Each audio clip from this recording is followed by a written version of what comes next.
بسم اللہ الرحمن الرحیم۔ اب رائے گڑھ کے اندر ہمارے مولانا جنگل صاحب، ان کے بیٹے کا انتقال ہو گیا، جوان بیٹا تھا، خود تو وہ اردن میں ہیں اور وہاں سفر میں ہیں۔ پیچھے سے ان کے بیٹوں نے اطلاع دی کہ بھائی کا انتقال ہو گیا۔ کیسے ہوا؟ بارشیں بہت ہو رہی ہیں تو تار ٹھیک کر رہے تھے، اس میں کرنٹ لگا اور جوان آدمی، شادی شدہ بچے، تو بیٹوں نے اطلاع دی بھائی کا انتقال ہو گیا۔ تو جواب دیا کہ جہاں تمہارا بھائی گیا ہے وہاں تمہیں بھی جانا ہے، ہمیں بھی جانا ہے، جانے سے پہلے تیاری کرنی چاہیے۔ مشکلات آتی ہیں، ناگواریاں آتی ہیں، اس کے لیے جو دین جناب رسول اللہ صلی اللہ علیہ وسلم اللہ کی طرف سے لے کر آئے ہیں وہ ہماری رہنمائی کے لیے ہے۔ ہمارا دین کامل اور مکمل ہے، ہمارا دین کامل اور مکمل ہے۔ کہنے وہاں آواز نہیں آ رہی ہے۔ ہمارا دین کامل اور مکمل ہے۔ حضور صلی اللہ علیہ وسلم جب دنیا سے پردہ فرما رہے تھے تو جو آخری جملہ حضور صلی اللہ علیہ وسلم نے اپنی زبان مبارک سے ادا کیا وہ تھا الصلاۃ الصلاۃ وما ملکت ایمانکم، نماز نماز اور جو تمہارے ماتحت ہیں ان کا خیال رکھیں۔ علماء حضرات فرماتے ہیں یہ جملہ پورے دین کا نچوڑ ہے۔ اس میں حقوق اللہ بھی آ گئے اور حقوق العباد بھی آ گئے، حقوق اللہ بھی اور حقوق العباد بھی۔ حقوق العباد یہ اتنے ہی اہم ہیں جتنا کہ حقوق اللہ اہم ہے۔ دونوں میں توازن قائم کرنا ہے، یہ نہیں کہ ایک ہی طرف نکل گئے اور دوسرا حصہ ہمارا ناقص رہ گیا۔ دونوں کو برابر کا توازن دینا ہے۔ آدمی اس دنیا کے اندر زندگی گزارتا ہے، معاشرے میں رہتا ہے، معاملات بھی ہیں، بیوی بچے بھی ہیں، ماں باپ بھی ہیں، کاروبار بھی ہے، لوگوں سے لین دین بھی ہے اور معاملہ پڑتا ہے لوگوں سے۔ حضور صلی اللہ علیہ وسلم نے ایسا معاشرہ قائم کیا تھا جس میں خوش اخلاقی سب سے پہلے نمبر پر تھی۔ خوش اخلاقی، حضور صلی اللہ علیہ وسلم فرماتے اس کا مفہوم ہے میزان میں، حشر کے میدان میں جب اعمال تولے جائیں گے تو سب سے وزنی خوش اخلاق ہوں گے۔ اور حضور صلی اللہ علیہ وسلم فرماتے ہیں اس کا مفہوم ہے اللہ نے مجھے اخلاق کی تکمیل کے لیے بھیجا ہے۔ خوش اخلاقی کیا ہے؟ میں کسی کو تکلیف نہ پہنچاؤں، میری وجہ سے سب کو نفع اور فائدہ پہنچے، فائدہ ہو، میں کسی کے کام آ جاؤں، خوش اخلاقی ہے۔ اور ایک پہلو خوش اخلاقی کا یہ ہے کسی کی طرف سے کوئی تکلیف پہنچے، کسی کی طرف سے کوئی مشکل آ جائے، کسی نے کوئی غلطی کی، کوئی کوتاہی برتی، لاپرواہی کی، نقصان پہنچ گیا، اس پر ہمارا کیا رد عمل ہونا چاہیے، کس طرح سے؟ اگر کوئی غلطی کرے تو ہمارا کیا معاملہ ہونا چاہیے اس کے ساتھ؟ حضور صلی اللہ علیہ وسلم نے اپنی زندگی سے یہ بات بھی ہمیں بتا دی نمونے کے طور پر، اور صحابہ اکرام کو اللہ نے استعمال فرمایا ہمارے لیے۔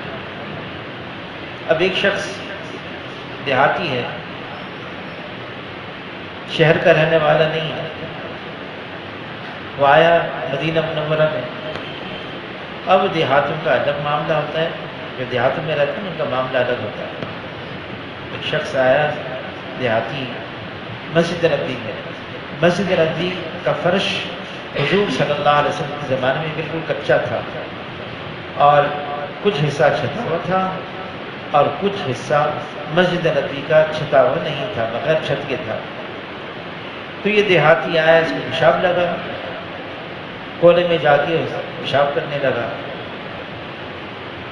صحابہ کرام نے دیکھا کہ یہ مسجد نبی میں ایک کونے میں کنارے میں پیشاب کر رہا ہے، ظاہر ہے مسجد کے آداب ہیں، اور پیشاب کرنا یہ تو مسجد کے اندر، یہ تو مسجد کے صریح مسجد کے آداب کے خلاف بات ہے۔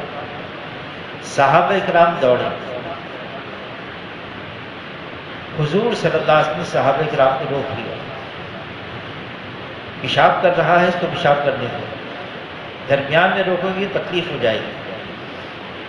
وہ جب پیشاب سے فارغ ہو گیا، حضور صلی اللہ علیہ وسلم نے اس کو اپنے پاس بلایا اور بلا کر پوچھا کہاں سے آئے ہو؟ اس نے بتایا میں فلاں جگہ سے آیا ہوں۔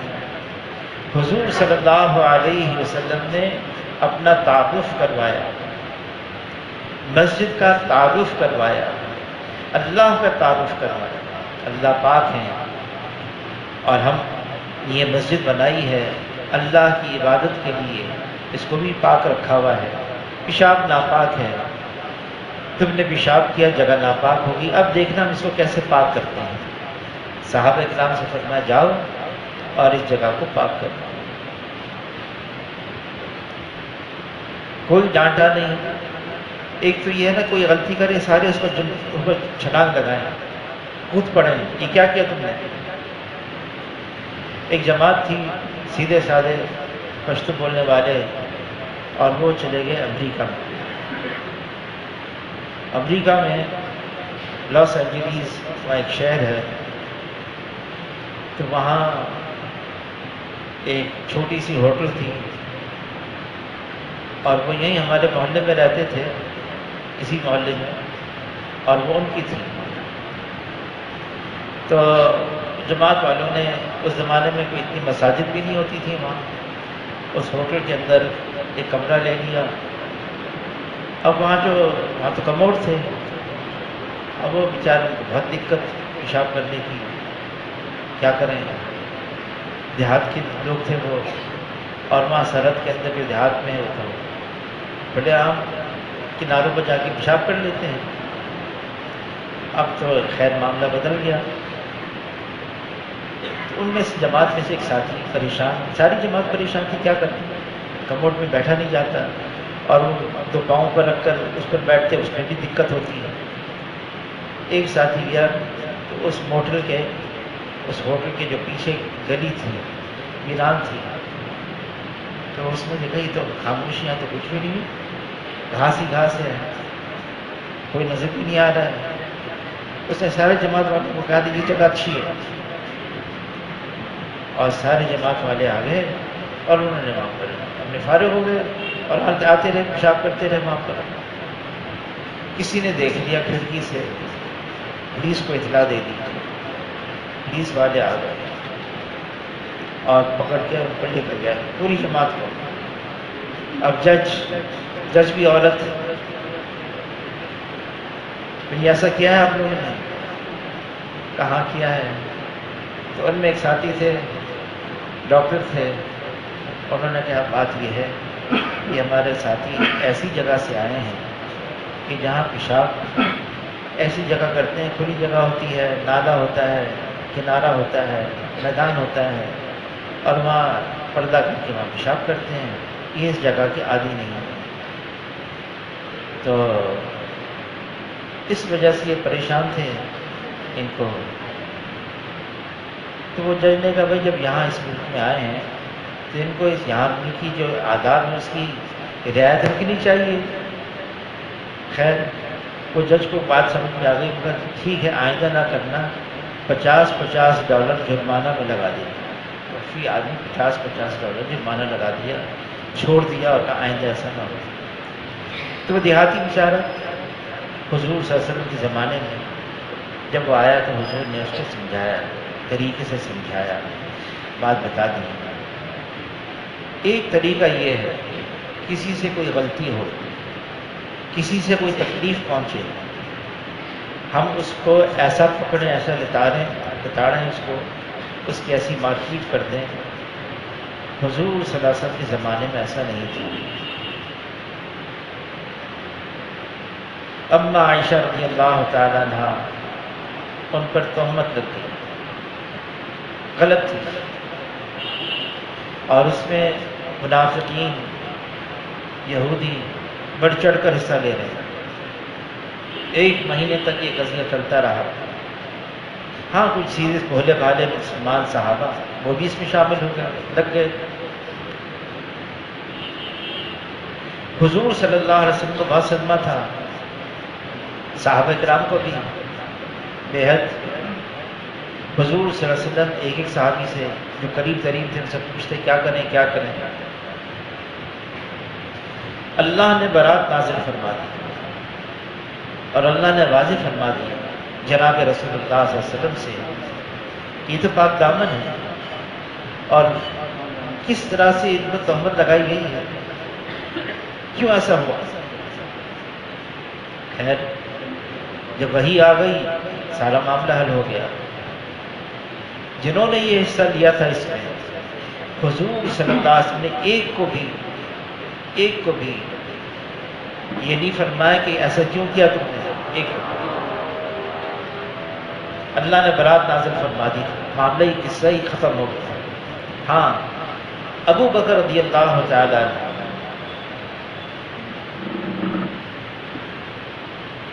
ان کی زیر کفالت ان کا ایک رشتہ دار تھا، غریب تھا، اور ان کی معاونت کرتے تھے، مدد کرتے تھے. انہوں نے بھی حصہ لیا اس میں.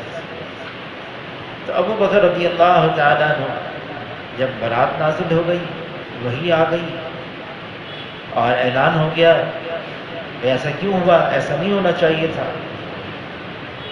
تو ابو بکر رضی اللہ عنہ قسم کھا دی کہ میں اپنا ہاتھ مصطاح کے اوپر سے ہٹاتا ہوں.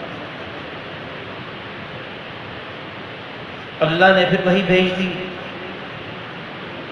کہ آپ یہ نہیں چاہتے کہ اللہ آپ کو معاف کر دے، اللہ آپ سے درگزر فرمائے، آپ یہ نہیں چاہتے اپنے لیے. اگر آپ اپنے لیے چاہتے تو آپ ان کو بھی معاف کر دیں. ابو بکر رضی اللہ تعالیٰ نے صرف معاف نہیں فرمایا بلکہ جو ان کی مدد فرماتے تھے وہ رقم دگنی کر دی. صحابہ کرام بڑی مقدس ہستیاں ہیں، اللہ نے ان کو استعمال کیا ہمارے لیے کہ بعد آنے والے جو امت کا حصہ بعد میں آئے گا ان کے لیے کوئی مثال تو ہو، اور وہ مثال حضور صلی اللہ علیہ وسلم کے زمانے میں ہی ہو کہ کیا ہوا حضور کے زمانے میں، کیسے ہوا. ایک صحابی ہیں اور حاتب ابن ابی بلتہ ان کا نام ہے. حضور صلی اللہ علیہ وسلم نے ایک راز کی بات بتائی بہت ہی قریب ترین لوگوں کو. راز جو ہوتا ہے، راز یہ ایک امانت ہوتی ہے، اور جس نے وہ راز بتایا ہے جب تک اس کی اجازت نہ ہو ہم اس کو افشا نہیں کر سکتے، اور اگر افشا کر دیا تو یہ امانت میں خیانت ہو گئی. حضور صلی اللہ علیہ وسلم کے ایک صحابی تھے، وہ رازدار تھے، حذیفہ رضی اللہ تعالیٰ قریب ترین تھے. لیکن حضور نے فرمایا کہ دیکھو یہ میرے راز کسی کو بتانا بھی نہیں، کسی کو بتانا نہیں. حاتب ابن ابی بلتہ نے حضور کا راز کہ مکے پر ہم چڑھائی کریں خاموشی سے تاکہ خون خرابہ نہ ہو،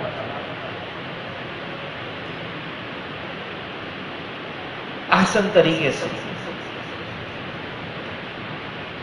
حاتب ابن ابی بلتہ نے یہ سوچا کہ سارے جو مہاجرین ہیں ان کا خاندان تو یہاں آ گیا، میرے بیوی بچے بھی وہی ہیں، میرا ساز و سامان بھی وہی ہے، میں اگر مشرکین مکہ پر ایک احسان کر دوں تو میرے بیوی بچے شاید محفوظ ہو جائیں۔ انہوں نے خط لکھا، ایک عورت کو تیار کیا، یہ خط جا کے وہاں پہنچا دینا۔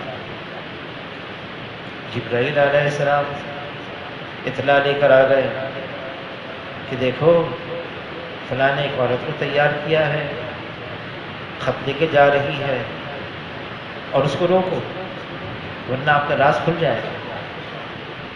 علی رضی اللہ تعالیٰ عنہ ایک اور ایک صحابی تیار کیا کہ جاؤ، اور ایسی عورت ہے اور اس راستے پر جا رہی اور ایسے کام کے لیے جا رہی، اور اسے وہ خط لے کر آ، اس عورت کو بھی گرفتار کر کے لا۔ پہنچ گئے، علی رضی اللہ تعالیٰ عنہ وہ خط کہاں ہے؟ عورت مل گئی راستے میں، کون سا خط؟ کہ جس نے دیا ہے ہمیں بس کوئی خط نہیں، سارے سامان کی تلاشی لی، خط نہیں ملا۔ علی رضی اللہ تعالیٰ عنہ فرمانے کہ دیکھو جناب رسول اللہ صلی اللہ علیہ وسلم نے فرمایا ہے تمہارے پاس وہ پرچہ ہے، وہ چٹھی ہے،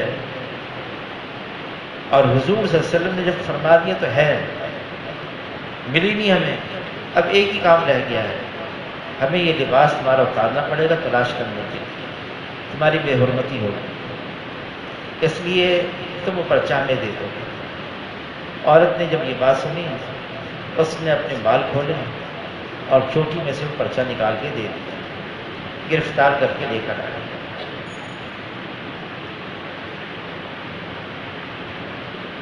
جو قریب ترین صحابہ تھے جمع ہو گئے، یہ ایسا کیوں کیا تم نے؟ اس نے حضور صلی اللہ علیہ وسلم پر اپنا عذر پیش کیا۔ اتنا بڑا جرم ہے، آدمی سوچے حضور کا راز اور مشرکین مکہ سے، حضور نے اس کا عذر قبول کر لیا۔ عمر رضی اللہ تعالیٰ جلالی تھے، فرمایا نہیں اللہ کے رسول مجھے اجازت دیں میں اس کی گردن اڑاؤں گا۔ تو حضور صلی اللہ علیہ وسلم نے فرمایا عمر تم کیا بات کرتے ہو؟ یہ بدری ہے، بدری ہے، اور بدر والوں کے اگلے پچھلے گناہ اللہ نے معاف کر دیے ہیں۔ اس سے یہ اصول نکلا اگر کسی سے کوئی غلطی ہوتی ہے، اگر کسی سے کوئی خامی ہو گئی، اس سے کوئی نقصان پہنچ رہا ہے، تو اس کو معاف بھی کرو، اس کی خوبی کو بھی سامنے رکھو۔ اس کی کون سی خوبی ہے؟ اس کی خوبی کو بھی سامنے رکھو۔ یہ معاشرے کے آداب بتائیں، ہمیں اکٹھا رہنا ہے، یہ امت ہے، اس امت کو اجتماعیت ملی، اکٹھا رہنا ملے، اس کے آداب بھی بتائیں۔ اچھا، پھر فتح مکہ ہو گیا۔ فتح مکہ کے موقع پر حضور صلی اللہ علیہ وسلم چھڑی ہاتھ میں ہے، 360 بت ہیں، وہ ہر بت کی طرف اپنی چھڑی کا اشارہ کرتے ہیں اور قرآن کی آیت پڑھتے ہیں، جاء الحق وزهق الباطل ان الباطل کان زہوقا، اور وہ بت اوندھا ہو کے گر جاتا ہے۔ لیکن حضور صلی اللہ علیہ وسلم صفا پہاڑی پر چڑھے گئے، مجمع تھا، اور مکے والے انتظار میں ہیں اب بدلہ لیا جائے گا۔ حضور صلی اللہ علیہ وسلم نے کبھی بھی اپنی ذات کے لیے نہ غصہ ہوئے نہ بدلہ دیا۔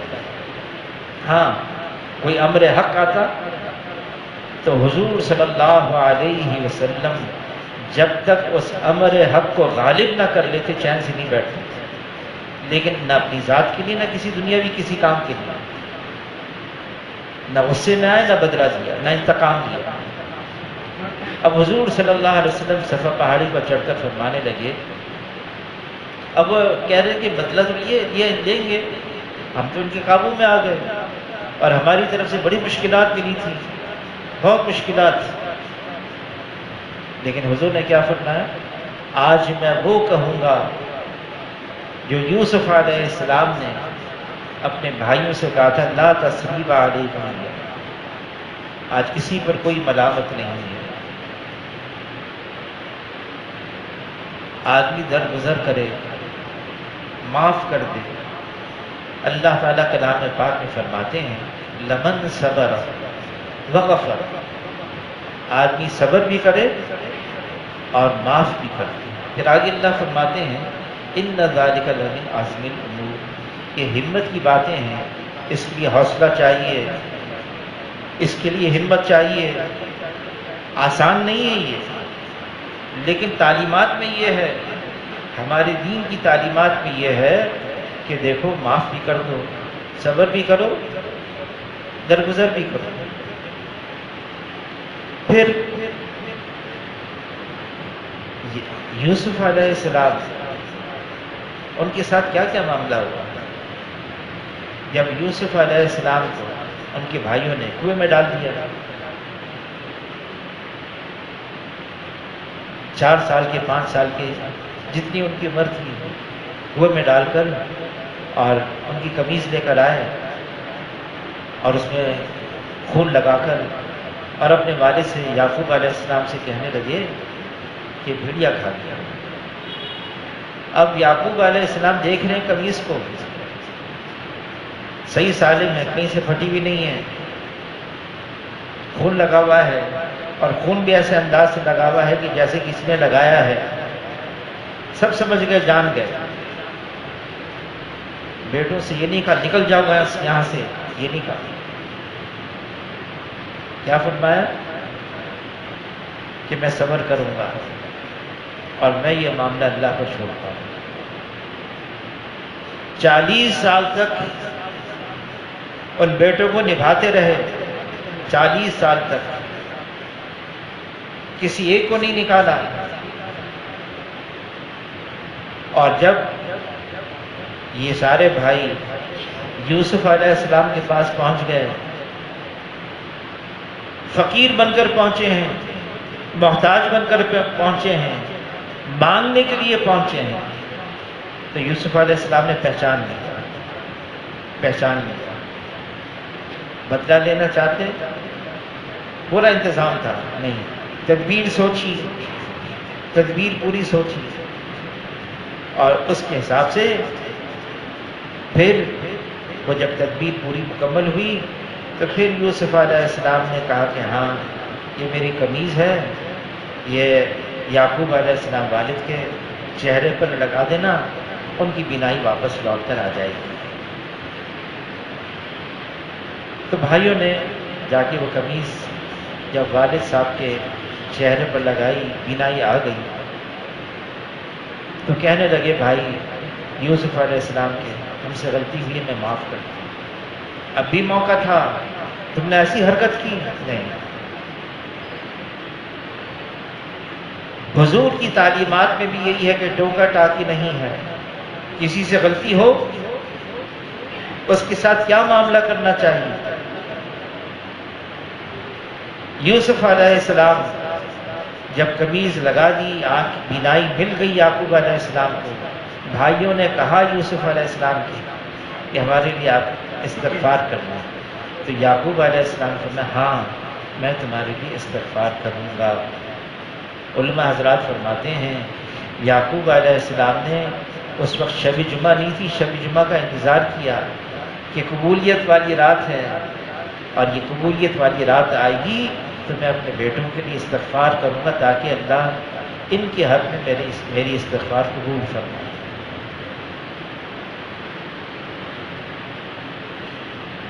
ہم سب غلطیاں کرتے ہیں۔ جب حضور نے فرما دیا کل بنی آدم خطاؤ، بنی آدم کی اولاد میں ساری گنہگار ہیں، خیر الخطائین التوابون، بہترین گنہگار وہ ہے اقرار جرم کرے اور معافی مانگے اللہ سے۔ انتقام لینا، اللہ نے کلام پاک میں 2 بھائیوں کا ذکر کیا ہے، حابیل اور قابیل کا۔ آدم علیہ السلام کے بیٹے تھے۔ قابیل نے کہا حابیل سے میں تمہیں قتل کروں گا، تو حابیل نے کہا جب تم ایسا کام کرو گے تو میں مزاحمت نہیں کروں گا، میں مزاحمت نہیں کروں گا. ہاں جی آ جائیں، قریب آ جائیں، تھوڑا قریب آ جائیں تاکہ پیچھے کوئی جگہ مل جائے. تو آخر میں آنے والے ہیں ساتھی. تو حابیل نے قابیل سے کہا میں مزاحمت نہیں کروں گا، میں صبر کروں گا. اور تفسیر عثمانی میں ہے اس امت میں سب سے پہلا حضور کا امتی اس پر عمل کرنے والا وہ عثمان رضی اللہ تعالیٰ عنہ تھا.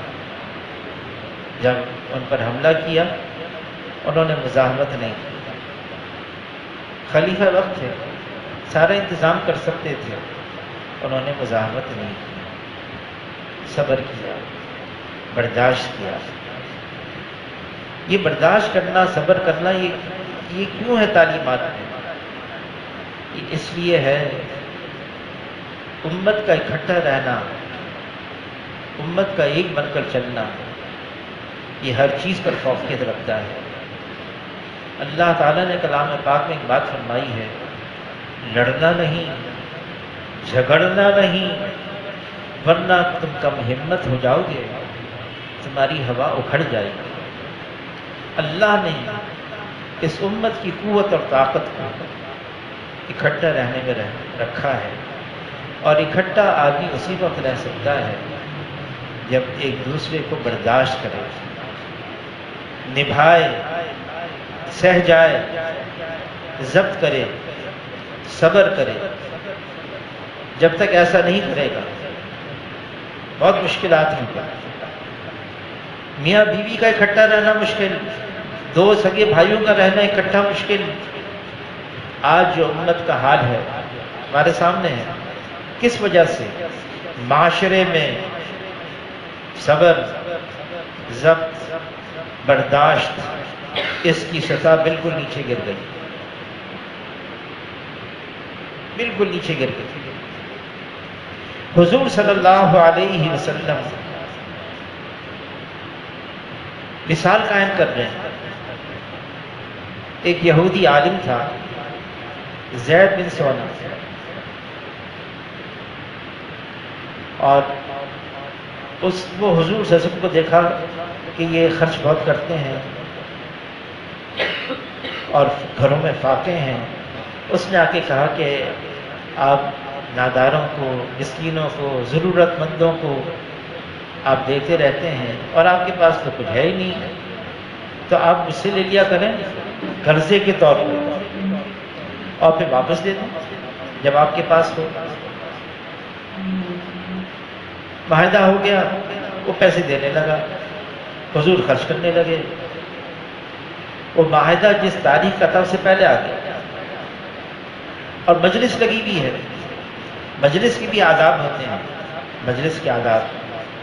جب حضور صلی اللہ علیہ وسلم صحابہ کی مجلس میں بات کرتے تو صحابہ کرام سر جھکا کر ایسے بیٹھتے گویا کہ ان کے سروں پر پرندے بیٹھے ہوئے ہیں، ساکت، کوئی حرکت نہیں. اور حضور صلی اللہ علیہ وسلم بولتے تو کوئی صحابی نہیں بولتا. ہاں، حضور صلی اللہ علیہ وسلم کی بات پوری ہوتی پھر صحابہ اجازت دے کر بات کی. اور حضور صلی اللہ علیہ وسلم کے سامنے کوئی زور سے نہیں بولتا تھا، کوئی چیخ کے نہیں بولتا تھا، کوئی لڑائی نہیں کرتا تھا، کوئی جھگڑا نہیں کرتا تھا. آپس میں مل جل کر ایسے رہتے تھے حضور کے سامنے. بہرحال تو حضور کی مجلس لگی ہوئی ہے، زید بن سونا آ گیا، شور مچانے لگا کہ تم ایسے ہیں، تمہارے قبیلے والے ایسے، تمہاری قوم ایسی، پیسے لیے ابھی تک واپس نہیں کی. تو صحابہ کرام حضور کے سامنے کچھ نہیں بولتے تھے. ہاں، عمر رضی اللہ تعالیٰ عنہ، اللہ نے ان کو جھڑی بنایا، ایسا بنایا تھا کہ جس راستے اور گلی سے گزر جاتے اس راستے گلی سے تو شیطان بھی نہیں گزر سکتا تھا. عمر رضی اللہ عنہ تھے، اس کو پکڑا، جھنجھوڑا. تو حضور نے عمر رضی اللہ عنہ کو بلا لیا پاس. اے عمر، کیا ہی اچھا ہوتا کیا ہی اچھا ہوتا ہے، تم اس کو کہتے۔ دیکھو مجلس کے آداب ہیں، جو تمہارا طور طریقہ ہے مجلس کے آداب کے خلاف ہے، پھر تم میرے پاس آتے اور یوں پوچھتے کہ اے اللہ کے رسول، اس سے آپ نے قرضہ لیا ہے، آ گیا ہے مانگنے کے لیے، آپ کے پاس ہے تو اس کو دے دیں۔ پھر فرمایا اے عمر، جاؤ بیت المال سے اس کا قرضہ بھی ادا کرو اور 20 سا جو مزید دو۔ تو عرض کیا اللہ کے رسول مزید کیوں؟ فرمایا ابھی تم نے اس کو جھنجھوڑا، اس کو ڈرایا، اس کو دھمکایا، اس کی وجہ سے 20 ساز اور۔ زید بن سونا ابھی مسلمان نہیں ہوا، جب یہ سارا منظر دیکھا، اشہد ان لا الہ الا اللہ و اشہد ان محمد رسول اللہ۔ ارے تم نے ایسی حرکت کیوں کی؟ اے اللہ کے رسول، ہماری کتابوں میں، یعنی یہودیوں کی جو آسمانی کتاب، اس کے اندر لکھا ہوا ہے کہ نبی کی نشانیوں میں سے ایک نشانی یہ ہے کہ جاہل نبی کے سامنے اپنے جہل کو دکھاتا ہے، جتنا اس کا جہل بڑھتا جاتا ہے نبی کا علم اسی کے مطابق بڑھتا جاتا ہے۔ یہ نشانی دیکھنی تھی، دیکھ لی میں نے صرف اس لیے یہ کام سارا کیا۔ برداشت کرنا، حلم، یہ امت ایسی ہے۔ عیسیٰ علیہ السلام کو اللہ نے یہ بات پہنچائی، آپ کے بعد ایک ایسی امت آنے والی ہے جو نبیوں کی طرح سے کام کرے گی، نبیوں کی طرح سے۔ نبی کیا کرتے تھے؟ انسانوں میں محنت کرتے تھے۔ یہ امت اخرجت للناس، یہ امت بھی انسانوں پر محنت کرے گی، لیکن نہ ان کے پاس علم ہوگا، نہ ان کے پاس حلم ہوگا، نہ علم ہوگا نہ حلم، برداشت، بردباری، سہ جانا۔ تو عیسیٰ علیہ السلام نے عرض کیا اللہ نبیوں کی طرح سے کام کرے گی، نہ علم ہوگا نہ حلم ہوگا، تو یہ کیسے کام ہوگا؟ تو اللہ نے یہ بات پہنچائی عیسیٰ علیہ السلام کو، میں اپنے علم میں سے علم دوں گا، میں اپنے حلم میں سے حلم دوں گا۔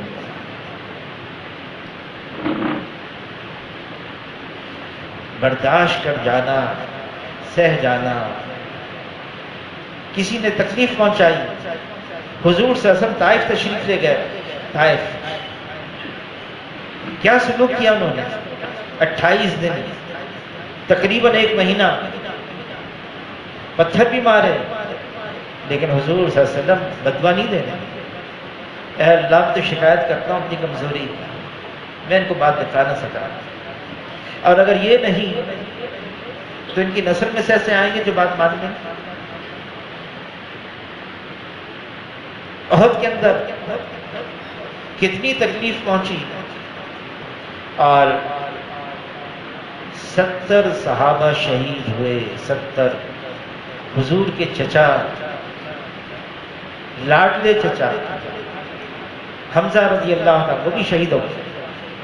5 مہاجرین میں سے 65 انصار میں سے تقریباً ہر گھر مدینہ منورہ کا متاثر ہو گیا تھا، ہر گھر میں سے رونے کی آواز آتی تھی۔ لیکن جب خالد بن ولید رضی اللہ تعالیٰ عنہ اطلاع آئی مدینے آ رہے ہیں، حضور صلی اللہ علیہ وسلم نے مدینے والوں کو جمع فرمایا، فرمایا دیکھو خالد آ رہے ہیں، کچھ نہ کہنا، کچھ نہ کہنا، جو کچھ ہو گیا۔ اب خالد بن ولید رضی اللہ تعالیٰ تشریف لائے، ہر گلی میں سے اہلاً و سہلاً، مرحبا مرحبا۔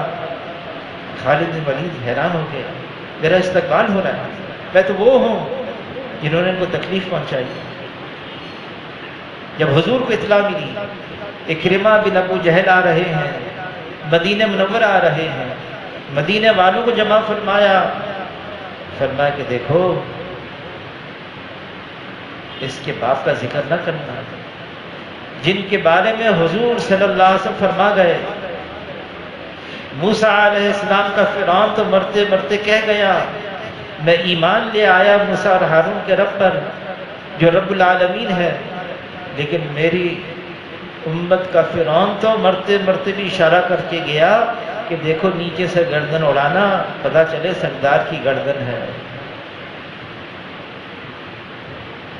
اس کا بیٹا اب آ رہا ہے تو کیا فرما رہے ہیں کہ دیکھو باپ کا بھی تذکرہ نہ کرنا۔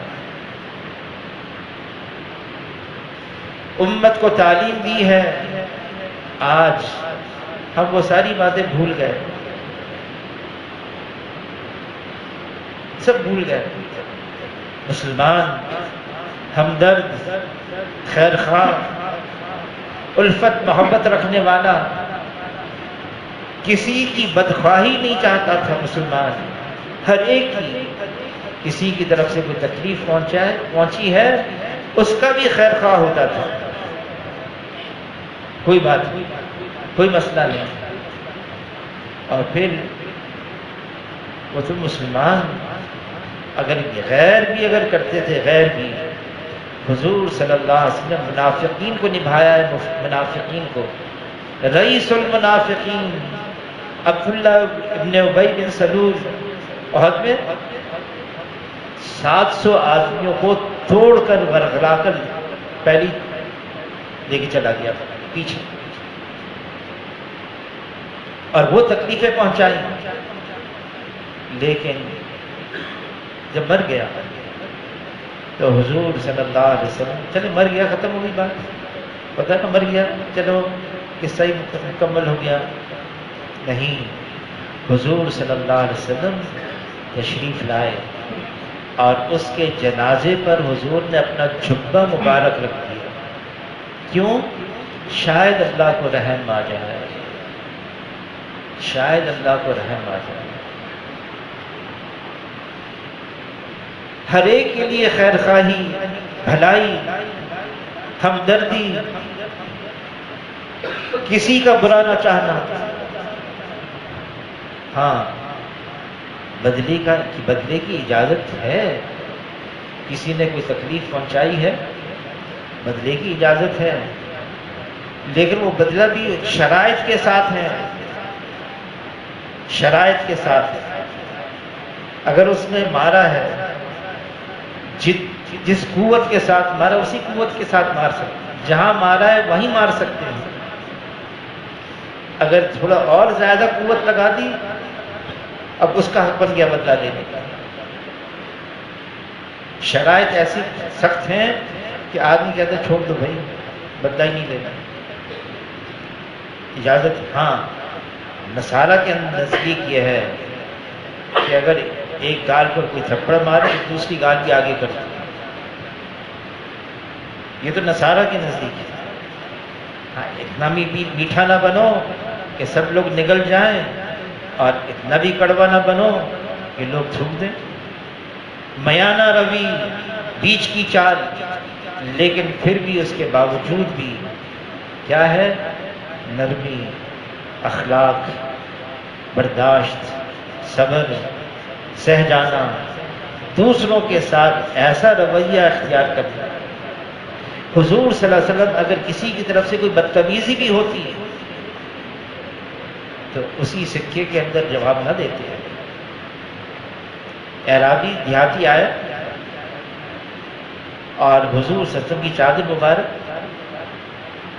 اور چادر کی کنارے ذرا سخت تھے، ایسا زور سے کھینچا کہ چادر کے جو کنارے کے نشان تھے گردن مبارک میں آ گئے، لیکن حضور صلی اللہ علیہ وسلم نے کچھ نہیں کہا، اس سے کچھ نہیں، ایسا کیوں کیا؟ نہیں،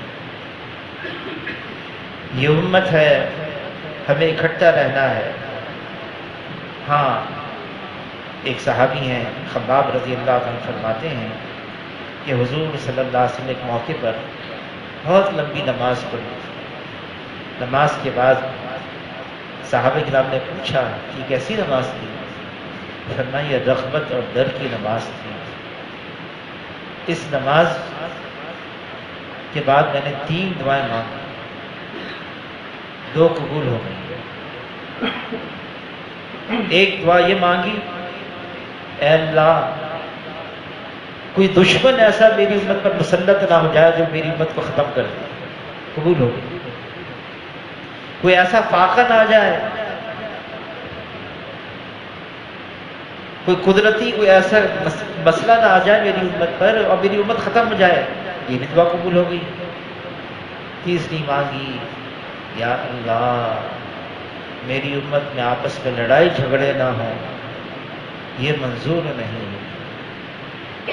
اب اس کا کیا مطلب ہے؟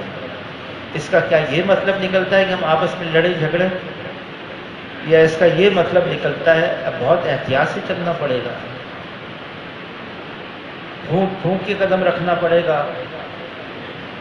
یہ دعا حضور نے مانگی اور قبول نہیں کی اللہ نے، اس کا مطلب ہمیں ضرورت سے زائد احتیاط برتنی پڑے گی آپس کے معاملات میں، آپس کے سلوک میں۔ حضور صلی اللہ علیہ وسلم فرماتے اس کا مفہوم ہے جنت میں داخل ہو نہیں سکتے جب تک کہ ایمان والے نہ ہوں، ایمان والے بن نہیں سکتے جب تک کہ آپس میں محبت نہ کرو۔ اور فرمایا کہ میں محبت کا ایک طریقہ بتاؤں، ایک دوسرے کو سلام کرو، معاشرے کے آداب بتائے، آپس میں کھانا کھلاؤ، سلام کرو، صلہ رحمی کرو۔ رات کو جب لوگ سو رہے ہوں اٹھ کر اللہ کے سامنے قیام کرو، سلامتی کے ساتھ جنت میں داخل ہو جاؤ۔ آداب بتائے معاشرے، ایک دوسرے کے ساتھ رہو، کیسے؟ الفت کے ساتھ، محبت کے ساتھ، آپس میں حسد مت کرو، بغض مت رکھو، کینہ مت کرو، غیبت مت کرو۔ اے اللہ کے بندو بھائی بھائی بن کے رہو۔ اگر ہم ایسا نہیں کریں گے دنیا میں رہنا مشکل ہو جائے گا، دنیا کی زندگی ایک عذاب بن جائے گی، بہت مشکلات آئیں گی۔ بے عیب ذات صرف ایک اللہ کی ہے، اللہ میں کوئی کمی نہیں، کوئی کجی نہیں، کوئی خامی نہیں، ہر عیب سے پاک ہے اللہ تعالیٰ، سبحان اللہ۔ پھر اللہ نے فرشتوں کو ایسا بنایا ہے ان کے اندر معصیت کا جذبہ نہیں رکھا، اور انبیاء علیہ السلام معصوم عن الخطا ہیں، ان سے گناہ ہو نہیں سکتا۔ صحابہ اکرام محفوظ، اللہ ان سے راضی ہوگا، باقی ہم بچے۔ اگر اپنے درمیان میں ہم ایسا تلاش کریں گے جو بے عیب ہو، جس میں کوئی کمی نہ ہو، کوئی خامی نہ ہو، کوئی غلطی نہ ہو، اگر اپنے درمیان میں تلاش کریں گے نا، اکیلے ہو جائیں گے، تنہا رہ جائیں گے، پھر کوئی ہمارا ساتھ نہیں دے گا۔ ہمیں یہ سیکھنا ہے ہم کیسے آپس میں مل کر رہیں، جیسا کیسا ہے۔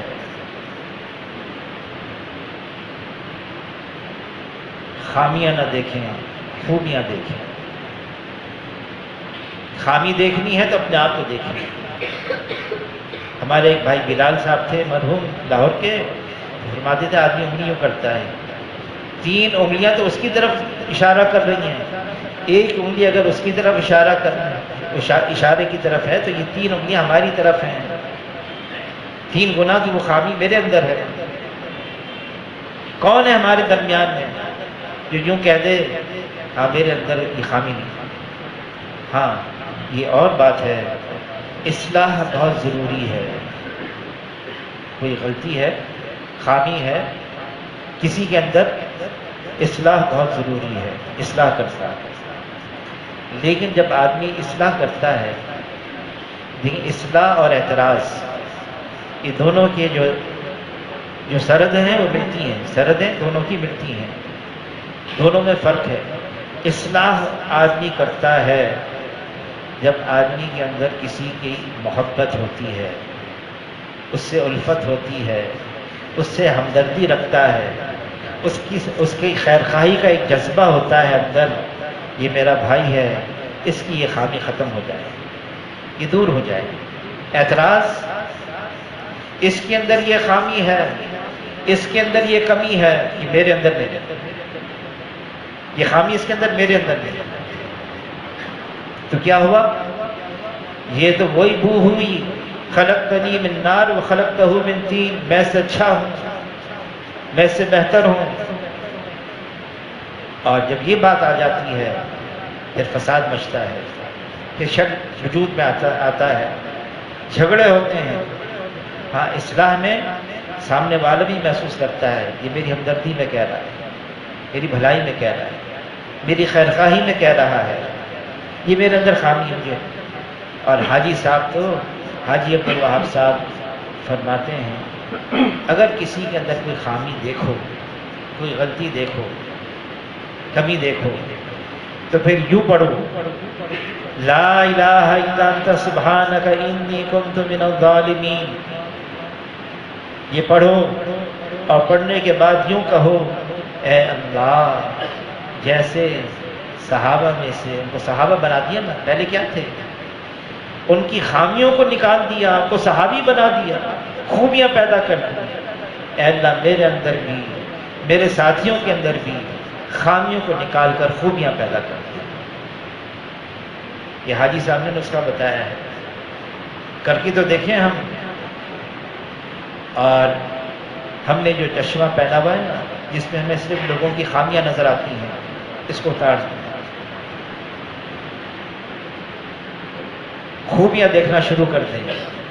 عبداللہ ابن عمر رضی اللہ تعالیٰ عنہ بیت اللہ کی طرف اشارہ کر کے فرما رہے ہیں، اے بیت اللہ، تمہاری عظمت، تمہاری حرمت اس سے میں خوب واقف ہوں، لیکن ایک مسلمان، اس کی عظمت اور اس کی حرمت تم سے عظیم تر ہے۔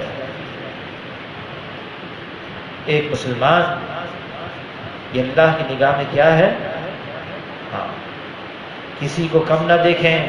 ابو بکر رضی اللہ تعالیٰ عنہ فرماتے کسی مسلمان کو حقیر نہ جانو، کہ صغیر مسلمان بھی اللہ کی نگاہ میں کبیر ہے۔ اللہ کے یہاں کس کا کیا معاملہ ہوگا ہم نہیں جانتے۔ کسی نے کہا ظاہر نگاہ ہے کم سے کسی رند کو نہ دیکھ، کیا جانے اس کریم کو تو پسند ہے کہ۔ اللہ کے یہاں کس کا کیا حشر ہونے والا ہم نہیں جانتے، ایمان پر کس کا خاتمہ ہوگا ہم نہیں جانتے،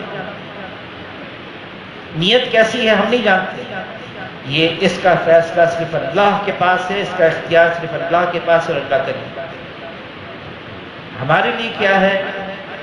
ہر ایک کے بارے میں اچھا گمان رکھیں، ہر ایک کے بارے میں اچھا گمان، اچھی باتیں، بدگمانی مت کرو۔ اللہ تعالیٰ کلام پاک میں فرما رہے ہیں یہ بدگمانی بہت ساری، یہ تو گناہ ہے، گناہ ہے۔ اور کسی نے کسی کے بارے میں بدگمانی کر لی نا، حشر کے میدان میں اللہ تعالیٰ فرمائیں گے بتاؤ، ثبوت دو، تم نے اس کے بارے میں یہ سوچا، اس کا ثبوت دو، ورنہ جنت میں جا ہی نہیں سکتے۔ کہاں سے ثبوت ملے گا؟ ہاں، اچھا گمان، اس کا کوئی ثبوت نہیں، اچھا گمان ہے۔ اب ہم مکی مسجد جا رہے تھے، مکی مسجد رات کا وقت تھا، دیکھا اتنا مجمع آ گیا، تو میں نے پوچھا یہ مجمع کہاں سے آ رہا ہے؟ ساتھی نے کہا وہ دیکھو سامنے شیطان گھر ہے، چھوٹا اس کی وجہ سے سب آ رہے تھے۔ میں نے کہا کبھی اچھا گمان بھی کر لیا کرو، کہیں کہ یہ سب مکی مسجد سے آ رہے ہیں، سب مکی مسجد سے آ رہے ہیں۔ بہرحال گمان تو اچھا ہی رکھنا چاہیے ہمیں ہر ایک کے بارے میں، کیونکہ اگر گمان اچھا ہوگا نا تو ہمارا دل صاف رہے گا۔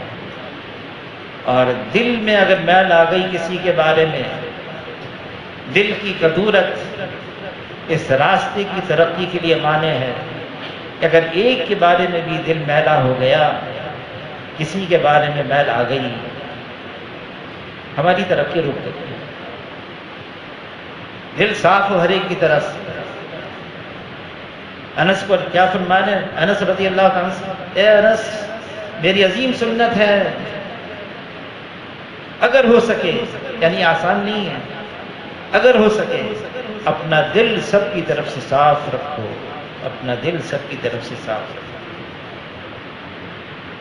کسی کے بارے میں ہاں بدگمانی ہو تو میں برا ہوں.